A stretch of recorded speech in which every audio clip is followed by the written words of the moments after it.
ഖത്തറിലെ അൽ ഉദൈദ് വ്യോമതാവളം ലക്ഷ്യം വെച്ച് വീണ്ടും ആക്രമണം. ഡ്രോൺ ആക്രമണത്തെ വ്യോമസേന തകർത്തു. ജാഗ്രതാ നിർദ്ദേശങ്ങൾ പാലിക്കണമെന്ന് അധികൃതർ. BK സുഹൈൽ വിവരങ്ങൾ നൽകാനായി ചേരുന്നുണ്ട്. BK, ആക്രമണത്തിന് ഇപ്പോഴും അയവ് വന്നിട്ടില്ല എന്ന് തന്നെ വിലയിരുത്തേണ്ടിയിരിക്കുന്നു. എന്താണ് ഇന്നത്തെ സാഹചര്യം? ഏതൊക്കെ ഇടങ്ങളിൽ നാശനഷ്ടങ്ങൾ റിപ്പോർട്ട് ചെയ്തിട്ടുണ്ട്? അനീഷ, ഏറ്റവും നിർണായകമായിട്ടുള്ള വിവരങ്ങളാണ് ഇപ്പോൾ പുറത്തുവരുന്നത്. നിരവധി ഇടങ്ങളിൽ ഇപ്പോൾ ആക്രമണം ഉണ്ടാകുന്നു. അത് ഗൾഫ് മേഖലയിലേക്ക് ആക്രമണം നടക്കുന്നുണ്ട്. അതോടൊപ്പം തന്നെ ഇസ്രായേലിലേക്കും ആക്രമണം തുടരുന്നുണ്ട്.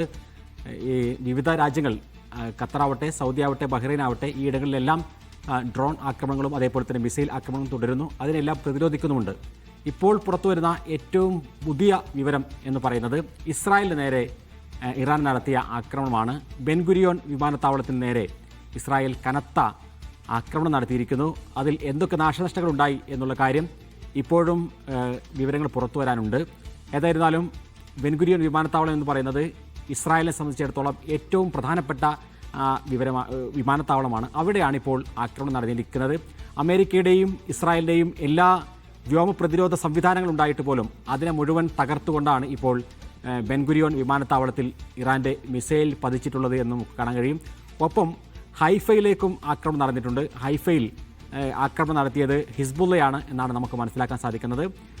ഹിസ്ബുള്ളയുടെ ആക്രമണം അവർ അതിൻ്റെ മൂർധന്യാവസ്ഥയിലേക്ക് കൊണ്ടുപോവുകയാണ്. കാരണം ലബനാനിൽ ഹിസ്ബുള്ളയുടെ കേന്ദ്രങ്ങൾക്ക് നേരെ അതിശക്തമായ ആക്രമണം ഇസ്രായേൽ തുടർന്നുകൊണ്ടിരിക്കുന്ന സാഹചര്യത്തിലാണ് ഇപ്പോൾ ഈ ഹൈഫയ്ക്ക് നേരെയുള്ള ആക്രമണം ഹിസ്ബുള്ള നടത്തിയിരിക്കുന്നത്.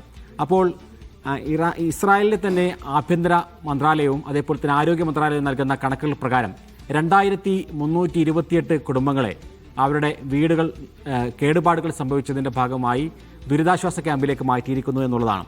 ഇപ്പോൾ നോക്കുക, അമേരിക്കയുടെ ഏറ്റവും അത്യാധുനികമായുള്ള പാട്രിയറ്റ് അതേപോലെ തന്നെ താഡ് പോലെയുള്ള വ്യോമ പ്രതിരോധ സംവിധാനങ്ങൾ അമേരിക്കയ്ക്ക് ചുറ്റും ഒരുക്കിയതിന് ശേഷമാണ് ഇസ്രായേൽ തന്നെ ഈ യുദ്ധം തുടങ്ങിയിട്ടുള്ളത്. ഇത് ഇസ്രായേലിൻ്റെ യുദ്ധമാണ് എന്നെല്ലാവർക്കും അറിയാം.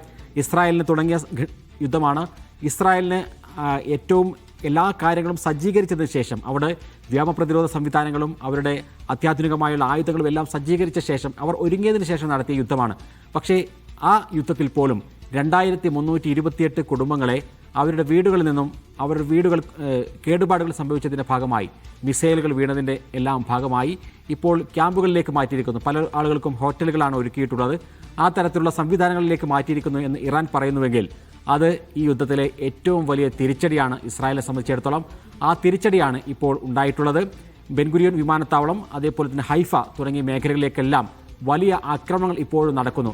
ഇസ്രായേലിനെ സംബന്ധിച്ചിടത്തോളം അവിടെ നടക്കുന്ന ആക്രമണങ്ങളിൽ ബഹുഭൂരിഭാഗവും ഇസ്രായേലി മാധ്യമങ്ങളും അതേപോലെ തന്നെ ഇസ്രായേലി സർക്കാർ മൂടിവെക്കുകയാണ്. ആകെ ഒരു 10 പേർ ഒന്നിച്ച് നടന്ന ഒരു ബങ്കർ ബസ്റ്റർ ബോംബ് എന്ന് വിളിക്കാവുന്ന ബങ്കറുകൾ തകർന്ന ഒരു ആക്രമണം മാത്രമാണ് അവർ വലിയ തോതിൽ പുറത്തേക്ക് വിട്ടിട്ടുള്ളൂ. ബാക്കിയുള്ള ആക്രമണങ്ങളെല്ലാം അവർ മൂടിവെക്കുകയാണ്. ടെൽ അവീവ് അടക്കമുള്ള പ്രധാനപ്പെട്ട നഗരങ്ങളിലെല്ലാം തന്നെ ആക്രമണങ്ങൾ നടക്കുന്നുണ്ട്.